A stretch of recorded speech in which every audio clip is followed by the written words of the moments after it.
안녕하세요. 역사를 사랑하는 박사입니다. 오늘은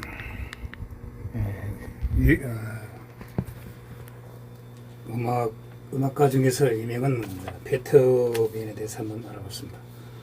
베토벤은 고전주의 시대의 거장이라는 별명처럼 그런 유명한 음악가로서 사랑을 받아왔습니다. 그만큼 현재까지도 큰 예학력과 명성을 가진 인물입니다. 서구권에서 베토벤은 고전주와 낭만주의 가교 역할을 했다고 평하고 있습니다. 쉽게 설명하자면 볼프강 아마데우스 모차르트가 낭만주의 형식을 완성시킨 선구자라면 베토벤은 고전주를 기본으로 하되 낭만주의를 정확하게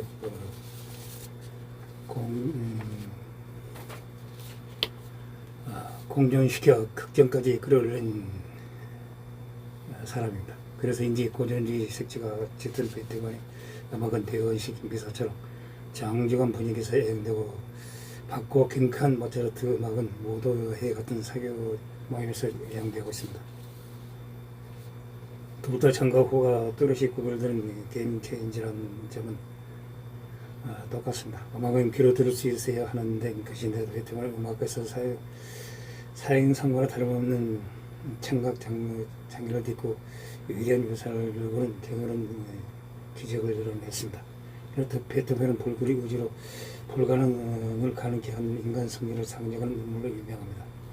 그의 음악에서도 이런 고뇌와 인생 역전의 분위기가 잘 드러나고 있습니다. 또한 베토벤이 활약을 했던 당시 독일은 베토벤의 한 살 많은 나폴레옹이 세운 프랑스 제1제국에게 이른나가며 신성도가 제국에게 와야 되고 프랑스한테 치던 시기였기에 베토벤은 독일 민족주의 혈통학을 해소한 거인과 같은 존재이자 빈청중의 자랑이며 지금도 독일인들이 자랑스러워하는 음악으로서 손꼽히고 있습니다. 한편으로는 특유의 까다롭고 불같은 성격 뜻의 격한 천재의 대명사로도 알려져 있습니다. 흔히 요제프 하이든, 볼프강, 아마데우스 모차르트와 함께 고전파 음악을 대표하는 음악가로 알려져 있으나 단지 고전파는 돌로 이 시대의 거장을 묵과고에게는 각자 음악이라는 분야에서 새로운 봉우리가 너무나도 오똑합니다. 우선 하이든은 소나타 양식을 비롯하여 거향곡, 현악, 사중주, 협주곡 등 현재까지 널리 쓰이는 여러 음악 양식들을 확립하고 그 예술 가능성을 확인하는 작곡가입니다. 하이든 이후 모차르트는 하이든의 음악 양식을 바탕으로 하면서도 자신의 창의적인 음악 스타일을 대해 소나타, 교향악과 협주곡, 실내악 등 여러 분야의 음악을 더욱 발전시키며 고전지 음악의 전성기를 이끌었습니다. 특히 오페라를 스트리오 음악이 긴밀하게 어울리는 진정한 음악 양식으로 개척하였습니다. 베토벤은 선배 작곡가들인 하이든과 모차르트가 확립한 양식들이 좀 더 깊이 있고 큰 규모를 갖는 작품으로 도약할 수 있는 가능성을 모셔갔습니다. 그는 고유의 전개 방식과 화성, 악기 배치 등에서 끊임없이 새로운 실험을 추구하여 고전주의 형식을 완성하고 낭만주의 등 새로운 음악 사조가 탄생할 수 있는 산파가 되어준 음악가로 평가받고 있습니다. 일반인들은 잘 모르는 사실인데 음악학적으로 바흐가 대중음악의 기틀을 잡았다고 평가받기에 대중음악의 시조가 바흐를 언급되고 있지만 산업적인 의미에서 대중음악을 처음 만든 것은 베토벤입니다. 베토벤은 성전음악의 기초점을 드러내는 예술이 아닌 대중과 함께 호흡하는 예술을 하는 것에 더 큰 의미를 두었습니다.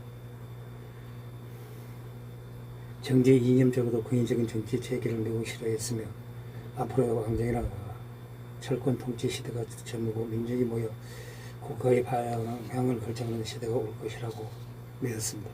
실제로 이 당시 유럽은 수많은 국가들이 민주주의와 안건을 가르쳐 서 있었습니다.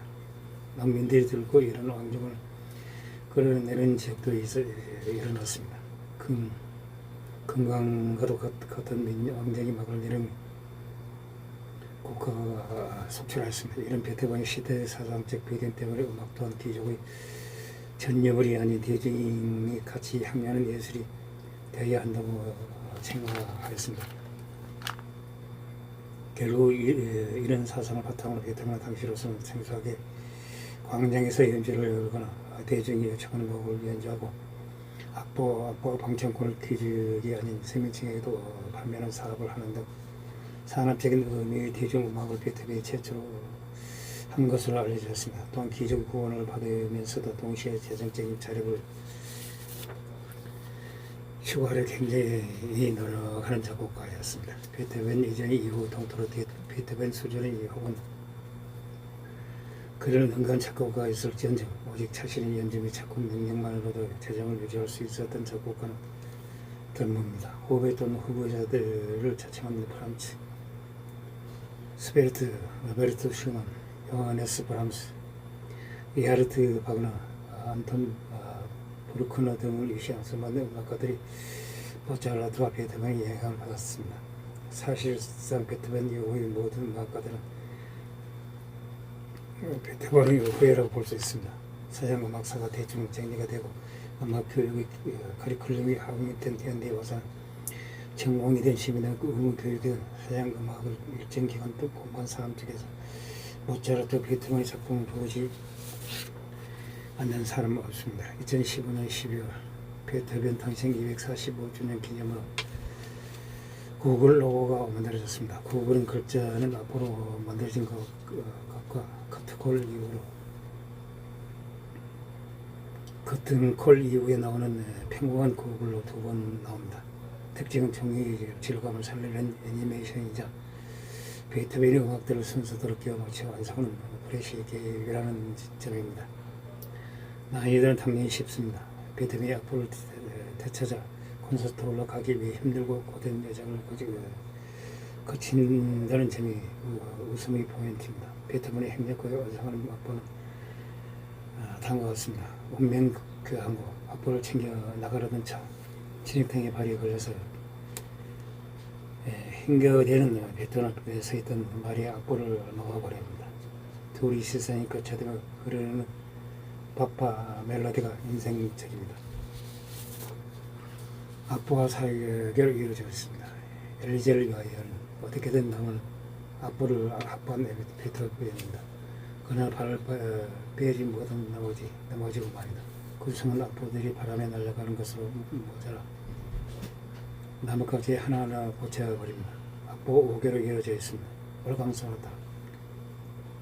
나무에 올라가 악보를 하나하나 빼는 베토벤이 하필 나무에 걸려있던 둥지에서 새들이 베토벤을 공격합니다. 또다시 바람에 날아간 악보는 마차에 집합해서 정확하게 납니다. 악보는 5개로 이루어져 있습니다. 한이 성과 어차피 남은 악보를 챙긴 베토벤은 보름달 배경으로 다리를 걸어가고 있었습니다. 그러나 악보가 다시 한번 바람에 날아가자 눈을 찌끈 감은 채 강에 뛰어들지만 몸은 물에 젖은 생쥐꼴이 되었습니다. 그마저도 젖은 악보를 물고기들이 조금씩 먹어버립니다. 악보는 8개지만 사실상 4개나 마찬가지입니다. 악보 몇 장을 건져서 물 위에 올라온 베토벤 앞에 보이는 관객은 광명마냥 빛나는 콘서트 홀입니다.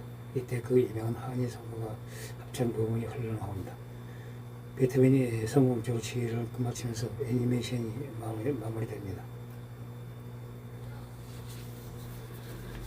이상 청각 장애를 앓으면서도 성공한 음악가 베토벤에 대해서 알아봤습니다. 항시 부족합니다. 양해 부탁드립니다. 감사합니다.